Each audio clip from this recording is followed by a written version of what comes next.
사랑하는 성도님들, 안녕하십니까? 오늘 이 시간 여러분께 아주 특별한 이야기를 나누고자 합니다.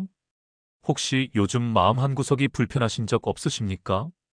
왜 이렇게 힘든 일들이 연속으로 일어나는지, 왜 내 기도가 응답받지 못하는 것 같은지, 왜 사람들과의 관계가 자꾸 어긋나는지 답답하신 적 있으시죠? 어떤 분들은 건강이 갑자기 안 좋아지셨을 수도 있고, 어떤 분들은 사업이나 일이 예전 같지 않아서 걱정이 크실 겁니다. 그런데 말씀입니다. 사랑하는 믿음의 가족들. 여러분이 지금 겪고 계신 그 모든 어려움이 혹시 하나님께서 여러분을 준비시키고 계시는 과정은 아닐까요? 성경을 보면 하나님께서 큰 일을 맡기시기 전에 반드시 그 사람을 준비시키시는 과정이 있습니다. 모세는 광야에서 40년을, 다윗은 도망자로 수년을, 요셉은 감옥에서 긴 세월을 보냈습니다. 그들이 겪었던 그 고난의 시간들이 바로 하나님의 준비 과정이었던 것입니다. 오늘 저는 여러분께 하나님께서 준비시키시는 사람에게 나타나는 5가지 영적 징조를 말씀드리고자 합니다. 이 말씀을 들으시는 동안 혹시 지금 내가 바로 그 준비의 과정에 있는 것은 아닌지 점검해 보시기 바랍니다. 그리고 만약 여러분이 이 징조들을 경험하고 계신다면 낙심하지 마시고 오히려 기대하십시오. 하나님께서 여러분을 통해 놀라운 일을 행하실 날이 머지않았기 때문입니다. 첫 번째로 말씀드릴 징조는 예상치 못한 광야의 시간을 경험하게 된다는 것입니다. 사랑하는 성도님들, 광야라는 단어를 들으시면 무엇이 떠오르십니까? 메마르고 황량한 땅, 아무것도 없는 곳, 외롭고 힘든 장소가 생각나시죠? 성경에서 광야는 단순히 지리적 장소만을 의미하지 않습니다. 그것은 영적으로 고립되고 이전에 의지하던 모든 것들이 사라진 상태를 의미합니다. 출애굽기 3장 1절을 보시면 이런 말씀이 나옵니다. 모세가 그의 장인 미디안 제사장 이드로의 양떼를 치더니 그 떼를 광야 서쪽으로 인도하여 하나님의 산 호렙에 이르매. 모세는 애굽의 왕궁에서 최고의 교육을 받고 자란 사람이었습니다. 그런 그가 살인자가 되어 도망쳐서 40년 동안 광야에서 양이나 치는 신세가 되었습니다. 80세가 된 모세는 아마도 생각했을 겁니다. 내 인생은 이제 끝났구나. 나는 그저 이렇게 늙어 죽겠구나. 그런데 바로 그 광야에서, 바로 그 호렙산에서 하나님을 만났습니다. 불붙은 떨기나무 앞에서 하나님의 음성을 들었고 이스라엘 백성을 구원할 위대한 지도자로 부르심을 받았습니다. 광야에 40년이 없었다면 모세는 준비될 수 없었습니다. 애굽의 권력과 지식으로는 하나님의 일을 감당할 수 없었던 것입니다. 오직 광야에서 자아가 완전히 깨어지고 인간적인 모든 의지와 자신감이 사라진 후에야 하나님께서 그를 사용하실 수 있었습니다. 여러분 중에 혹시 지금 광야를 걷고 계신 분 계십니까? 이전에는 잘 되던 일들이 갑자기 막히고 사람들이 하나둘씩 떠나가고 경제적으로 어려움을 겪고 계십니까? 건강이 예전 같지 않고 기도에도 응답이 없는 것 같아서 답답하십니까? 낙심하지 마십시오. 이것이 바로 하나님께서 여러분을 준비시키고 계시는 첫 번째 징조일 수 있습니다. 하나님은 우리가 인간적인 모든 것에서 벗어나 오직 하나님만 의지하는 법을 배우기 원하십니다. 광야는 하나님을 만나는 가장 거룩한 장소가 될 수 있습니다. 두 번째 징조는 깊어지는 기도의 갈망과 말씀에 대한 새로운 이해가 생긴다는 것입니다. 하나님께서 사람을 준비시키실 때 그 사람의 영적 감각을 예민하게 만드십니다. 이전에는 의무적으로 했던 기도가 이제는 갈망이 됩니다. 이전에는 그냥 읽고 지나쳤던 성경 말씀이 이제는 살아서 내 마음에 와닿습니다. 시편 119편 105절 말씀을 보십시오. 주의 말씀은 내 발의 등이요 내 길의 빛이니이다. 이 말씀은 단순히 성경이 좋다는 뜻이 아닙니다. 어둠 속을 걷는 사람에게 등불이 얼마나 절실한지 아십니까? 길을 잃은 사람에게 빛이 얼마나 필요한지 아십니까? 하나님께서 준비시키시는 사람은 바로 이런 절박함으로 말씀을 찾게 됩니다. 새벽에 눈이 떠집니다. 밤에 잠을 이루지 못하고 기도하게 됩니다. 성경을 읽다가 눈물이 납니다. 예배 시간에 설교 말씀이 마치 나만을 위한 것처럼 들립니다. 이것은 단순한 감정이 아닙니다.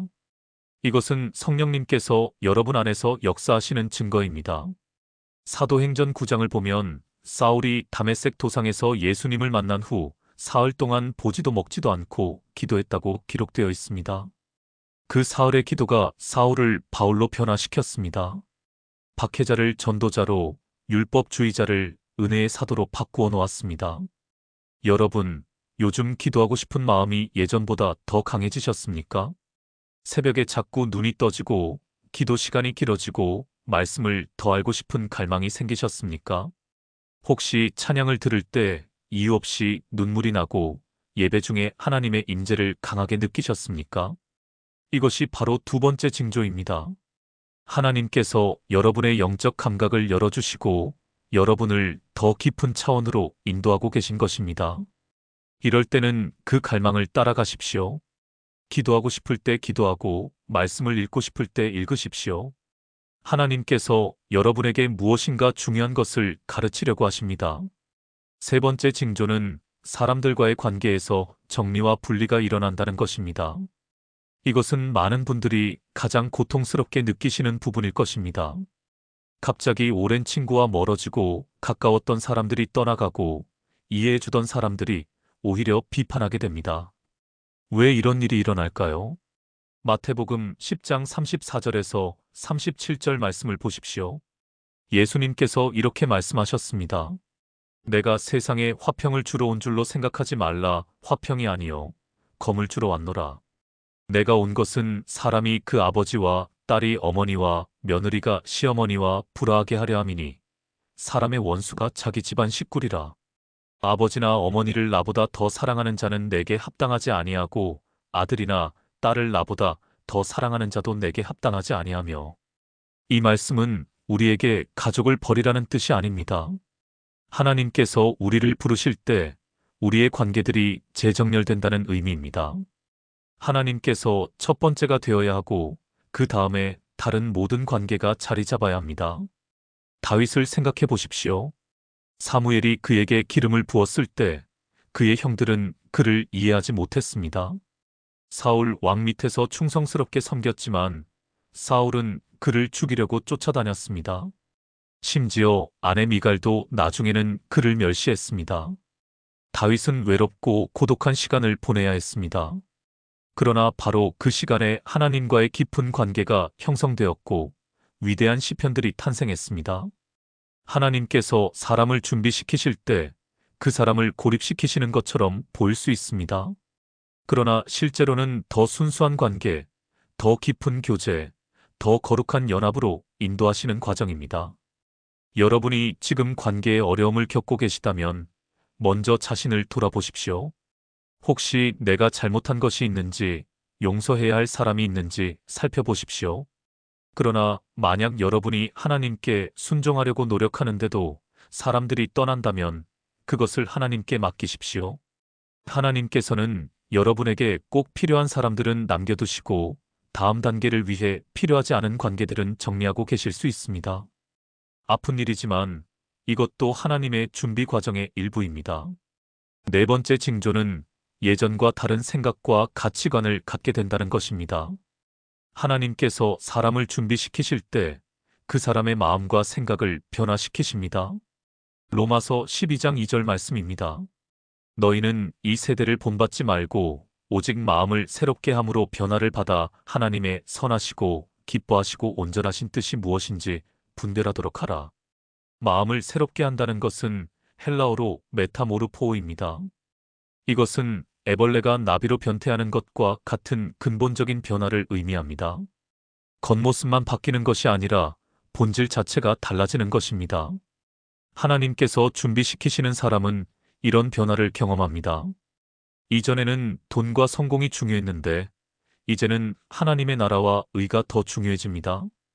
이전에는 사람들의 인정과 칭찬이 중요했는데 이제는 하나님께서 어떻게 보시는가가 더 중요해집니다. 이전에는 내 계획과 내 뜻을 이루는 것이 목표였는데 이제는 하나님의 뜻이 무엇인지 찾는 것이 더 중요해집니다. 이전에는 편안하고 안전한 삶을 원했는데 이제는 하나님께 쓰임받는 삶을 원하게 됩니다. 사도 바울이 바로 이런 변화를 경험한 사람입니다. 빌립보서 3장 7절에서 8절 말씀을 보십시오. 그러나 무엇이든지 내게 유익하던 것을 내가 그리스도를 위하여 다해로 여길 뿐더러 또한 모든 것을 해로 여김은 내 주 그리스도 예수를 아는 지식이 가장 고상하기 때문이라. 바울에게는 로마 시민권도 있었고 명문 가문 출신이었고 가말리엘 문화에서 공부한 엘리트였습니다. 그러나 예수님을 만난 후 그 모든 것이 배설물처럼 여겨졌다고 고백합니다.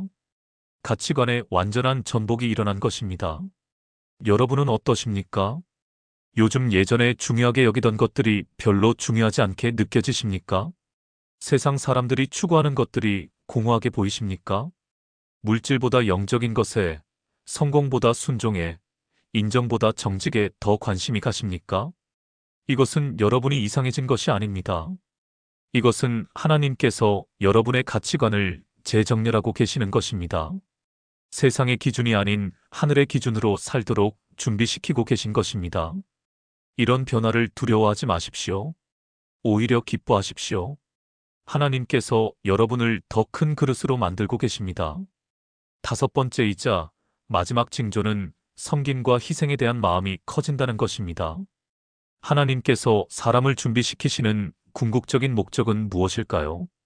그 사람을 높이려는 것이 아닙니다.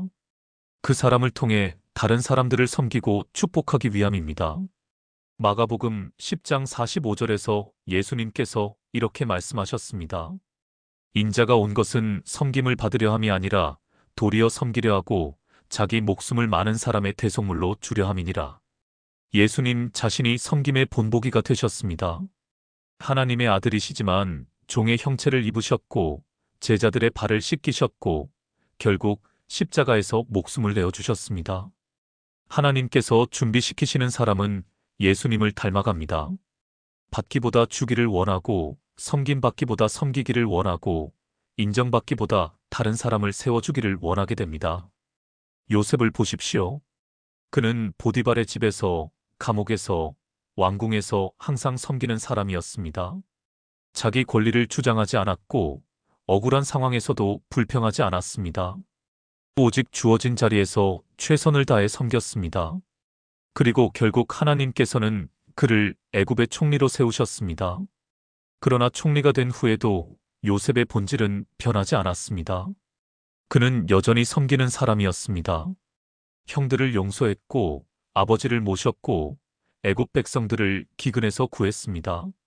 하나님께서 그를 높이신 이유는 그를 통해 많은 생명을 살리시기 위함이었습니다. 여러분은 요즘 어떠십니까? 예전에는 내 것, 내 권리, 내 유익에 관심이 많았는데 요즘은 다른 사람들을 돕고 싶은 마음이 더 크십니까? 교회에서, 가정에서, 직장에서 누군가를 섬기고 싶은 마음이 생기십니까? 내가 가진 것을 나누고 싶고 내가 받은 은혜를 다른 사람들에게도 전하고 싶으십니까?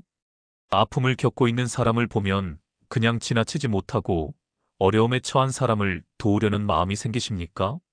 이것이 바로 다섯 번째 징조입니다. 하나님께서 여러분을 자기 중심적인 삶에서 타인 중심적인 삶으로 변화시키고 계신 것입니다. 여러분을 통해 다른 사람들에게 복을 흘려보내시려는 하나님의 계획이 시작되고 있는 것입니다. 사랑하는 성도님들, 오늘 제가 말씀드린 다섯 가지 징조를 다시 한번 정리해 드리겠습니다. 첫째, 예상치 못한 광야의 시간을 경험하게 됩니다. 둘째, 깊어지는 기도의 갈망과 말씀에 대한 새로운 이해가 생깁니다. 셋째, 사람들과의 관계에서 정리와 분리가 일어납니다. 넷째, 예전과 다른 생각과 가치관을 갖게 됩니다. 다섯째, 섬김과 희생에 대한 마음이 커집니다. 혹시 여러분 중에 이런 징조들을 경험하고 계신 분이 계십니까? 힘들고 외롭고 이해받지 못하는 시간을 보내고 계십니까? 낙심하지 마십시오. 포기하지 마십시오. 하나님께서 여러분을 준비시키고 계십니다. 여러분을 통해 놀라운 일을 행하시려고 지금 이 순간에도 여러분을 빚으시고 다듬으시고 훈련시키고 계십니다. 모세도 다윗도 요셉도 바울도 모두 이 과정을 거쳤습니다. 그리고 그들의 준비 기간이 끝났을 때 하나님께서는 그들을 통해 역사를 바꾸는 놀라운 일들을 행하셨습니다. 여러분의 차례도 반드시 올 것입니다. 지금은 어두운 터널 같지만 그 터널의 끝에는 찬란한 빛이 기다리고 있습니다. 지금은 씨앗이 땅 속에 묻혀 있는 것 같지만 때가 되면 반드시 싹이 나고 열매를 맺을 것입니다. 하나님께서는 신실하신 분이십니다. 여러분 안에서 시작하신 그 선한 일을 반드시 완성하실 것입니다. 그러니 조금만 더 참고 견디십시오. 조금만 더 기도하고 말씀을 붙드십시오. 조금만 더 순종하고 기다리십시오. 하나님의 때가 반드시 옵니다. 그리고 그 때가 왔을 때 여러분은 지금 이 모든 과정이 감사하게 느껴질 것입니다. 이 시간 이후로 여러분의 삶에 하나님의 놀라운 계획이 펼쳐지기를 축복합니다. 여러분을 통해 하나님의 영광이 드러나고 많은 사람들이 축복받고 하나님 나라가 확장되기를 간절히 기도합니다. 오늘 이 말씀이 은혜가 되셨다면 좋아요 버튼을 눌러주시고 댓글로 여러분의 간증을 나누어 주십시오. 여러분의 이야기가 다른 분들에게 큰 힘이 될 것입니다. 구독과 알림 설정도 해주시면 앞으로도 좋은 말씀으로 여러분을 찾아뵙겠습니다. 사랑하는 믿음의 가족들, 하나님의 은혜와 평강이 여러분과 함께 하시기를 축복합니다. 주님의 이름으로 기도합니다. 아멘.